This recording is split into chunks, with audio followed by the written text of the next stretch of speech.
में हम बात करेंगे खारजा पॉलिसी के हवाले से। हम हमेशा से देखते हैं किसी भी मुल्क की खारजा पॉलिसी या एक्सटर्नल अफेयर्स जो हैं वो जितने स्ट्रॉन्ग होंगे, जितने अच्छे होंगे, पाकिस्तान के इंटरनल मामला जो हैं उतने बेहतरी की तरफ जा रहे होते हैं। और हमारे जो भी यहाँ पे हुकूमत आती है, डिफरेंट टूर्स वगैरह करते रहते हैं, यहाँ पे दौरे होते रहते हैं, उनकी वजह असल क्या होती है, वो पाकिस्तान के लिए किस तरह से मुस्बत रोल प्ले कर सकते हैं या अब भी कर रहे हैं, इस हवाले से जानेंगे। हमारे साथ मौजूद हैं डॉक्टर अब्दुल रहमान साहब जो कि सहाफ़ी हैं और सदर हैं Pakistan media journalist forum international के। अस्सलाम वालेकुम। वालेकुम सलाम। कैसे हैं आप? Thank you. बहुत बहुत शुक्रिया प्रोग्राम में आने के लिए फर्स्टली। और सेकेंडली डॉक्टर अब्दुल रहमान, मैं आपसे जानना चाहती हूँ कि किसी भी मुल्क के लिए उसकी खारजा पॉलिसी स्ट्रॉन्ग होना कितना इंपॉर्टेंट है? First of all thank you very much for having me in the programme. खारजा पॉलिसी किसी भी मुल्क के लिए बड़ी अहमियत की हामिल होती है, क्योंकि खारजा पॉलिसी पे ही आपकी इंटरनेशनली रैंकिंग बेस करती है। इसके अलावा जब पाकिस्तानी बैरून मुल्क ट्रैवल करते हैं तो उनको जो हम आए रोज़ सुनते हैं पाकिस्तानी कभी किसी एयरपोर्ट पे रोक दिए गए, कभी कहीं पे उनको रिस्ट्रिक्शन फेस करनी पड़ गई, तो बहुत इश्यूज़ के ऊपर खारजा पॉलिसी आपकी मैटर करती है। ट्रेड के लिए बहुत ज़रूरी होती है, हमारी ट्रेड किस तरह से बेहतर होती है, ट्रेड किस तरह से बेहतर होती है, और बहुत सारे इसमें फैक्टर्स जो हैं ऑल टुगेदर वो इम्पैक्टफुल होते हैं।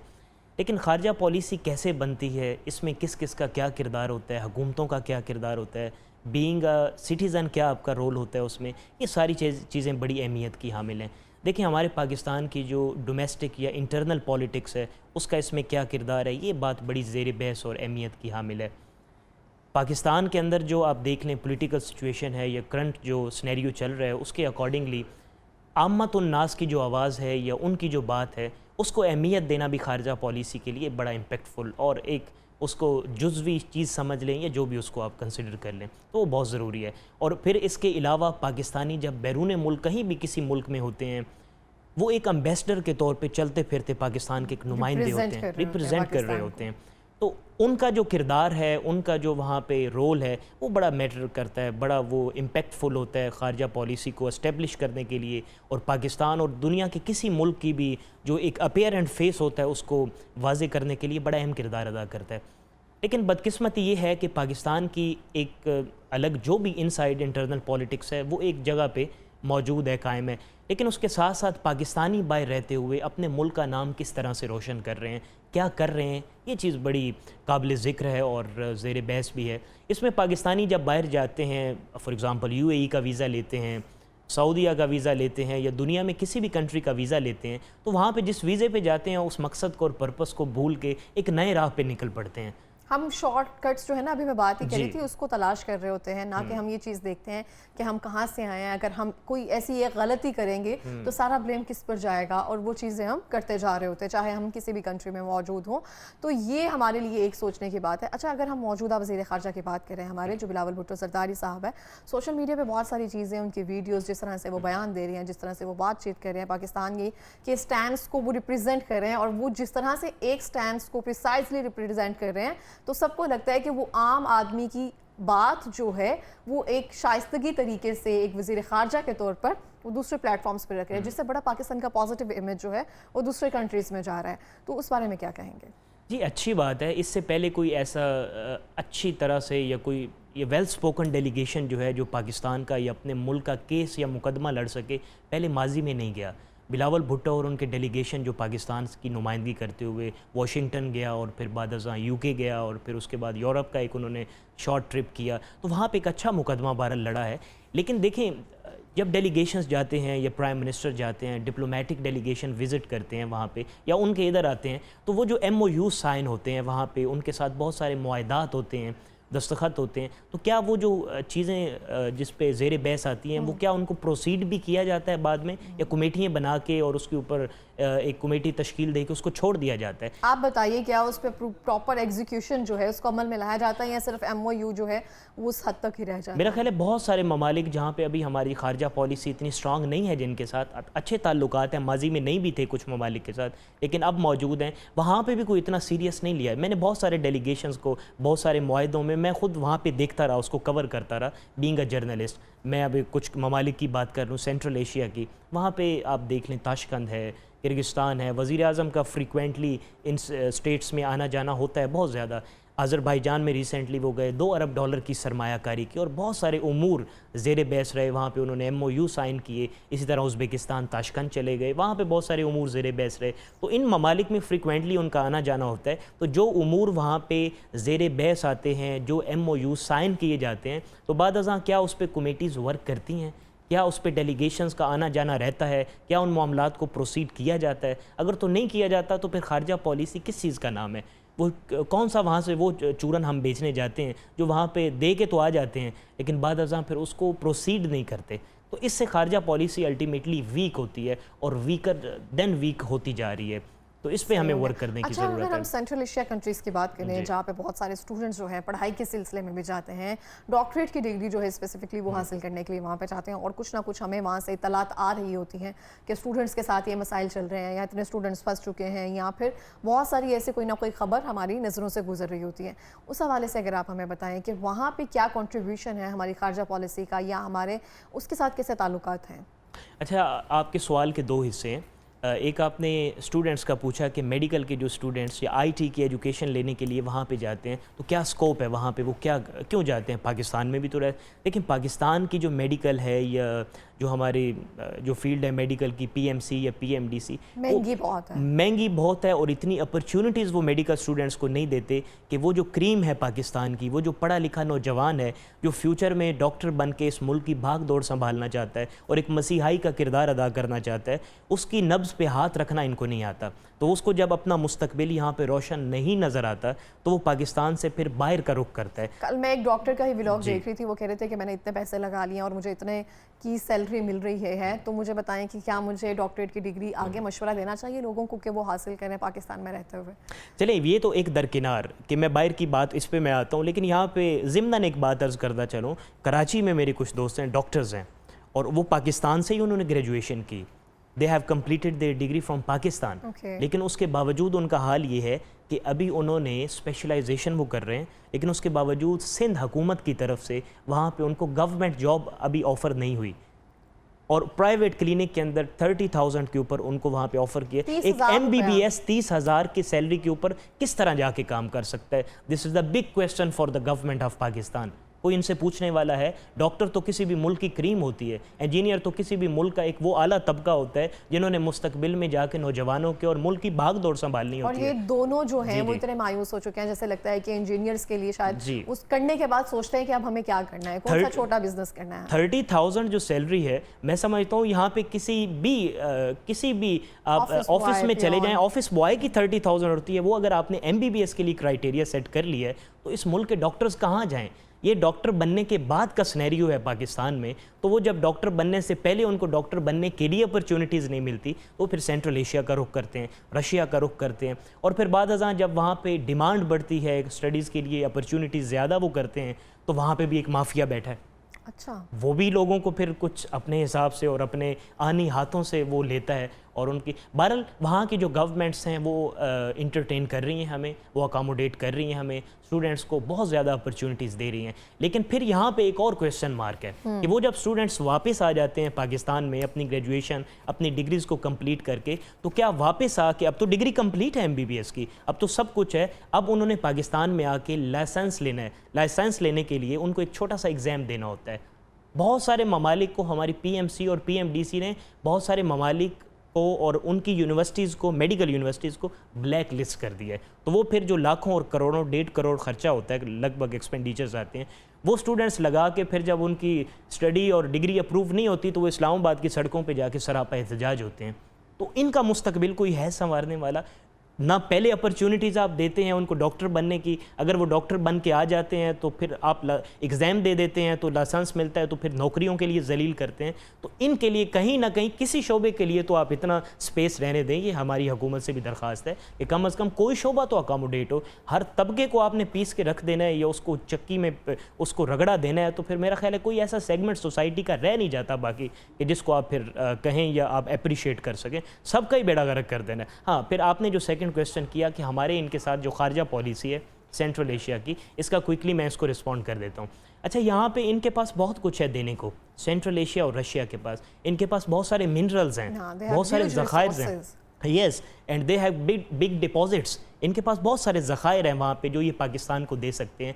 ये हाइड्रो इलेक्ट्रिक इनके पास प्लांट्स हैं, इनके पास आप कह सकते हैं कि ऐसे वो वसाइल मौजूद हैं बिजली पैदा करने के, और गैस के इतने इनके पास वसी वसाइल कि ये पाकिस्तान को उसमें अकामोडेट कर सकते हैं। और फिर बाद अज़ां इनके पास ऐसे एलिमेंट्स हैं, यूरेनियम है, उसके बाद रशिया के अंदर डायमंड है, सेंट्रल एशिया के अंदर मुख्तलिफ जगहों पे ऐसी चीज़ें मौजूद हैं जो वो पाकिस्तान को दे सकते हैं। और इससे बढ़ के फिर सिल्क रोड है उज़्बेकिस्तान के साथ, जो पाकिस्तान और चाइना अपनी अजनास और जो खेप जो अपनी चीज़ें भेजता है सेंट्रल एशिया के रास्ते से गुजरती हुई जो यूरोप को जाती हैं, वो पाकिस्तान अपना रास्ते से भेज के अफ़गानिस्तान के रास्ते से सेंट्रल एशिया और सिल्क रोड से भेज के आगे यूरोप तक वो भेज सकता है। लेकिन अगर हमारी खारजा पॉलिसी स्ट्रांग नहीं होगी, so how they will allow us. आपको क्या लगता है कि हमारी खारजा पॉलिसी जिस तरह से उसको काम करना चाहिए उस तरह से वर्क कर रही है, या सिर्फ ये आटे में नमक के बराबर चल रहा है सिर्फ दिखाने के लिए, या सिर्फ वर्बली जैसे कि आपने कहा कि अगर चीज़ों पे एग्जीक्यूशन नहीं हो रहा तो फिर खारजा पॉलिसी किस काम की? सेंट्रल एशियन कंट्रीज़ की बात कर रहे हैं तो उसी को ज़ेर बहस बना लेते हैं। वहाँ पे बहुत सारे ममालिक अब भी ऐसे मौजूद हैं कि जो आपको विज़िट वीज़ा भी नहीं अलाउ करते हैं। आपको विज़िट वीज़ा लेने के लिए इतने पापड़ बेलने पड़ते हैं कि आपने ताशकंद जाना है तो आपको विज़िट वीज़ा ही नहीं मिलेगा, आपने बिश्कीक जाना है, बाकू जाना है, तो अभी चलें कुछ कंट्रीज़ ने थोड़ा सा वो रिलैक्सेशन और उसमें फ्लक्चुएशन दिखाई है, अदरवाइज़ वहाँ पे वीज़ा नहीं मिलता। तो ये क्या फैक्टर है, ये किस चीज़ की वजह से? खारजा पॉलिसी की वजह से है। इन लोगों से अगर या इन ममालिक से हम मुआहदात कर लें तो पाकिस्तान का जो कीनू है, ऑरेंज है, पाकिस्तान का पोटैटो है, वेजिटेबल्स हैं, इवन चाइना पाकिस्तान के रास्ते से अपनी चीज़ें आगे भेजता है। तो ये अपनी प्रोडक्ट को हम सेल करने के लिए सेंट्रल एशियन इन ममालिक का इस्तेमाल कर सकते हैं, और यूरोप तक अपनी चीज़ें भेजने के लिए इनके रोड्स का, इनके पाथवेज़ का इस्तेमाल कर सकते हैं। ट्रांजिट के मंसूबे पे बहुत अरसे से हम बातें सुन रहे थे कि अफ़गानिस्तान से हम एक वो पटरी और रेल की वो बिछा रहे हैं और यहाँ से गुजर के बस जाया करेंगी चीज़ें आगे यूरोप तक। वो आज कितने साल गुजर गए हैं, वो खारजा पॉलिसी कहाँ है? Where the foreign policy exist? तो ये क्या वजह है? पॉलिटिकल अनस्टेबिलिटी इसका वन ऑफ द रीज़न कह सकते हैं हम। पॉलिटिकल अनस्टेबिलिटी है, और इसको फिर चीज़ों को सीरियस नहीं लिया जाता। नॉन सीरियस लोग आते हैं, जैसे आपने बिलावल की बात की, बिलावल भुट्टो साहब की, तो वो गए एक अच्छा इम्पैक्टफुल मैसेज दे के आए हैं। तो अगर इस तरह के डेलीगेशंस जाएं जो अच्छी तरह से रिप्रेजेंट कर सकें अपने कंट्रीज़ को, तो दैट्स गुड आइडिया। तो इसी तरह की चीज़ें अगर होती रहें और बाद अज़ां वहाँ पे जो कमेटीज़ और जो डेलीगेशंस आते जाते हैं तो वो उस पर प्रॉपर वो वर्क करते रहें, तो मेरा ख्याल है कोई भी मुल्क पीछे नहीं है। अच्छा, अगर हम रशिया की बात करें, आपको माशाल्लाह काफ़ी टाइम हो गया वहाँ पे रह रहे हैं, सर्व भी कर रहे हैं, वहाँ से पढ़ाई भी आपने की है, तो वहाँ पे एज एन पाकिस्तानी आपको क्या प्रॉब्लम्स देखने में आती हैं? क्या हमारी खारजा पॉलिसी उनके साथ, जो हमारी डिप्लोमेसी है उनके साथ इतनी स्ट्रॉन्ग है? क्योंकि अभी रिसेंटली अगर हम देखते हैं, अगर हम अपने हमसाया मुल्क के साथ उसका कंपेरिजन करें, बहुत सारी चीज़ों में रशिया ने खुलकर इंडिया के साथ उस तरह से हिमायत नहीं की है, कहीं ना कहीं से उसका झुकाव रहा है पाकिस्तान की तरफ, और दोनों को ही उसने सेम पेज पे रखा है कि पाकिस्तान भी हमारा स्ट्रेटेजिक पार्टनर है, वो भी इंडिया भी हमारा इस तरह से पार्टनर है। तो आपको क्या लगता है कि चीज़ें स्मूथ होने जा रही हैं या कहीं ना कहीं अभी भी कुछ प्रॉब्लम्स हैं? ये बड़ा अहम क्वेश्चन है कि सेंट्रल एशियन कंट्रीज़ और रशिया ये खुल के अपनी कोई पॉलिसी जो है बताते नहीं हैं, ये वजह नहीं कुछ ऐसी चीज़ें करते। चाइना हिमायत करता है किसी चीज़ की, खुलकर सामने आता है किसी भी तनाज़े की सूरत में, ये उस तरह से नहीं सामने आता है। दुनिया में 2-3 ब्लॉक्स हैं, एक यूएस है, एक रशिया है, एक चाइना है। तो ऑल टुगेदर 2 ब्लॉक बनाने की कोशिश की जा रही है। एक अमेरिका की, वो उस पूरी दुनिया पे अपना एक तसल्लुत बना के रखता है, बिग बॉस का और फादर का किरदार अदा करते हुए हर मुल्क के अंदर इंटरफेरेंस करता है। कुछ मुल्क धो के जवाब दे देते हैं मुंह के ऊपर, और कुछ मुल्क जो है उनकी मान लेते हैं डिक्टेशन को। तो एट द सेम टाइम, क्योंकि इनके दरमियान एक बहुत बड़ा कॉन्फ्लिक्ट है, अमेरिका के दरमियान और रूस के दरमियान, व्लादिमीर पुतिन के दरमियान और ट्रंप के दरमियान, तो ये फिर ऐसा करते हैं कि जो मुल्क इनकी ज़रा मुखालफत में जा रहा हो, जहाँ पे कॉन्फ्लिक्ट ऑफ स्टांस आ जाए तो अमेरिका के ख़िलाफ़ किसी भी मुल्क का, तो वहाँ पे ज़रा रशिया कूद जाता है मैदान के अंदर, स्पेक्ट्रम में, कि हम इनकी साथ बात करते हैं, इनको अपने धारे में और अपने जो है मैदान में शामिल करते हैं इनको। अब आपने देखा कि ईरान के अंदर जो हैपनिंग्स हुई, वहाँ पे जो चीज़ें हुई, तो अब ईरान की इजराइल के साथ बज़ाहिर तो एक कॉन्फ्लिक्ट था, एक वार थी, लेकिन बैक पे कौन बैठा था? अमेरिका। वो उनको हर तरह की डिप्लोमेटिकली और उनको डिफेंसिव, जैसे भी आप कह लें, हर एक सपोर्ट कर रहा था। वहाँ पे व्लादिमीर पुतिन एक दिन में 2 से 3 फ़ोन जो हैं वो जो प्रेसिडेंट ऑफ ईरान है उनको करते थे, और फिर कतर को करते थे, और पाकिस्तान को करते थे, और फिर मुख्तलिफ सेंट्रल आज़रबाईजान को करते थे, तुर्किया को करते थे, मुख्तलिफ ममालिक को करते थे। यानी ये वो देखते हैं कि ये जो सेंट्रल एशिया के ममालिक हैं, ये इनकी जो पॉलिसी है वो अमेरिका से कहीं ना कहीं कॉन्फ्लिक्ट कर रही है, तो अच्छा ठीक है, मौके का फ़ायदा उठा लेते हैं, तो व्लादिमीर पुतिन फ़ोन उठाते हैं और इनसे बात करके इनको अपने धारे में ले लेते हैं। लेकिन जहाँ तक आज़रबाईजान की बात है और दूसरे चंद ममालिक की बात है, ये कभी तारीख़ में ऐसा नहीं हुआ कि इन्होंने खुल के कभी किसी की सपोर्ट की हो। ये सारे central Asian countries Soviet union के टूटने के बाद ये सब लोग अपने पाँव पे अभी अभी खड़े हो रहे हैं। किसी को 20 साल हुए आज़ाद हुए, किसी को 25 और किसी को 30 साल। तो ये ऐसा कभी कोई रिस्क नहीं लेते कि अगर हम अमेरिका के ख़िलाफ़ बात कर दें तो इधर से चाइना वाले नाराज़ हो जाएंगे, तो चाइना की अगर हिमायत कर दी तो उधर से बिग बॉस नाराज़ हो जाएंगे। तो वो ऐसा कोई स्टेप नहीं लेते। तो इस वजह से ये एक बड़ी रीज़न है, वो कभी खुल के किसी मुल्क की हिमायत नहीं करते। आज़रबाईजान ने इस दफ़ा पाकिस्तान की खुल के हिमायत की, तो ये मैं इसको बड़ी एक अचीवमेंट देखता हूँ, अप्रिशिएटेड, क्योंकि आज़रबाईजान कभी माजी में किसी मुल्क के साथ खड़ा नहीं हुआ। लेकिन सेंट्रल एशिया और रशिया और मिडल ईस्ट के अंदर जहाँ पे कतर, बहरीन और दूसरे ममालिक स्ट्रॉन्ग होते जा रहे हैं, इसी तरह आज़रबाईजान की भी इकॉनमी और GDP ग्रोथ रेट जो है बहुत स्ट्रॉन्ग होता जा रहा है। सही हो गया। अच्छा, हम जानना चाहते हैं कि जैसे रशिया में पाकिस्तान जर्नलिस्ट कम्युनिटी को कोई ना कोई मसाइल देखने पड़ते हैं, क्योंकि अभी वीगन प्रेजेंट है, बहुत सारी चीज़ें आपकी नज़रों से गुजरती होंगी और आपको लगता होगा मुझे यहाँ पे ये चीज़ें ठीक करने की ज़रूरत है, तो उसमें बेहतरी कैसे लाई जा सकती है? देखिए, आपने सहाफ़ियों की बात की, जर्नलिस्ट की बात की, और आपने मेरा एक टाइटल से इंट्रोडक्शन भी दिया। ये जर्नलिस्ट फ़ोरम आलमी सतह के ऊपर ओवरसीज़ पाकिस्तानी सहाफ़ियों का एक बड़ा नुमाइंदा फ़ोरम है और एक बड़ी तंजीम है।